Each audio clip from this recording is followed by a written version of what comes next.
Oh man, so this has got to be a dream come true for you, working out in front of the fans, fight week at home. Just talk us through what this experience means to you.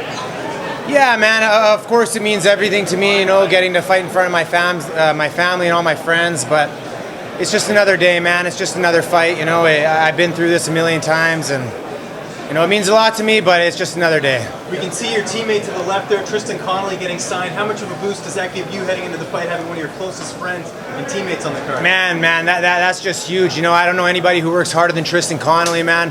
The guy, if anybody in Canada deserves it, it was him. So I'm pumped to have him. What did you learn from your last fight that you can take into Saturday?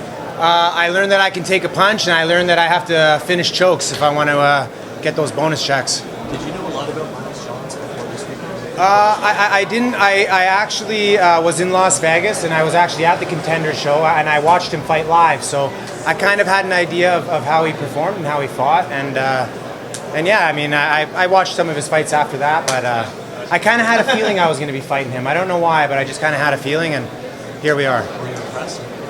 I was. He's 10-0, so it's hard not to be impressed. You know what I mean? So.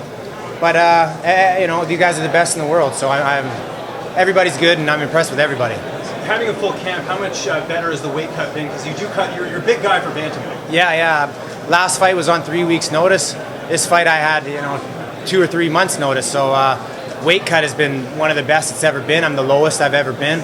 Usually I'm about 151, 150 around this time, and I'm out sitting at 146, so I'm feeling great. Where did you cross-train for this camp? Because I know you tend to do that a bit, for your fight camp. Yeah, I travel all over the place, man. I'm constantly on the road. I'm at Revolution. I'm at Roll Academy. I'm at The Sound. I'm at Checkmat Vancouver. I'm at SFU Wrestling. I'm at Grindhouse doing strength and conditioning. I don't know anybody who works harder than me or drives more than I do.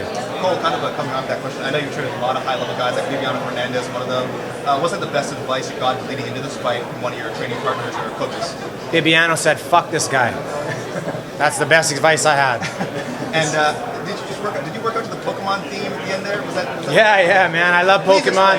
I love Pokemon. I love repping Pokemon. Before all my fights, I watch it, I play it.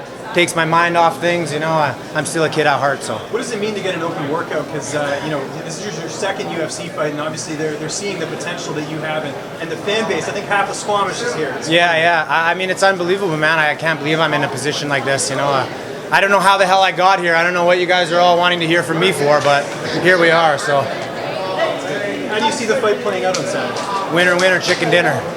You don't see many fighters from British Columbia make it to the high level. Why is that? Why is it? Everything's changing. Everything is changing. We got Bellator fighters. We got ONE FC fighters. We got UFC fighters. We got PFL fighters.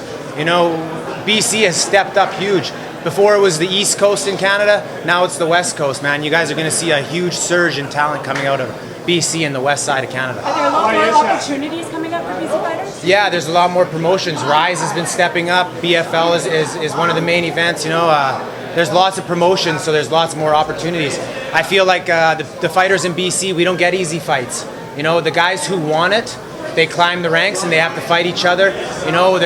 In the States, there's a lot of promotions. There's a lot of guys who aren't quite there yet, man. The guys in BC, if you're an undefeated fighter here, you're doing something well. Once again, you're the underdog in this fight. Do you like being in that role, especially being at home? I don't even think about any of that. Underdog or whatever. I mean, that means nothing. It means nothing. Well, right now there's a whole diverse bunch of UFC champions, but Canada is sorely missing on that list. Yourself aside, you mentioned all the talent coming out of the West Coast and Canada as a whole. Yourself aside, of course, who do you think is sort of in the UFC right now that has a great shot at being that future champ? In the UFC right now as a Canadian? There's a lot of good fighters coming out of Canada that are in the UFC right now, but to be honest, off the top of my head, man, I can't name any, other than, like you said, besides myself. You know what I mean? Let's face it. I'm the next guy in line here, so I know I'm only 1-0, but we're getting there. We're climbing the ladder. What's the Coal Train? What's the Coal Train? It's my first coach, Taekwondo coach. He started calling me the Coal Train. It just stuck. I think it's a perfect nickname. It rolls off the tongue properly. So, yeah, I'm down with it. What goes through your mind when you hear all these guys cheering and yelling that as you're on the stage? It just hypes me right up. You know what I mean? Of course, it's nice to hear all my fans and friends and family root me on, and I'm not going to disappoint them on Saturday. That's for sure.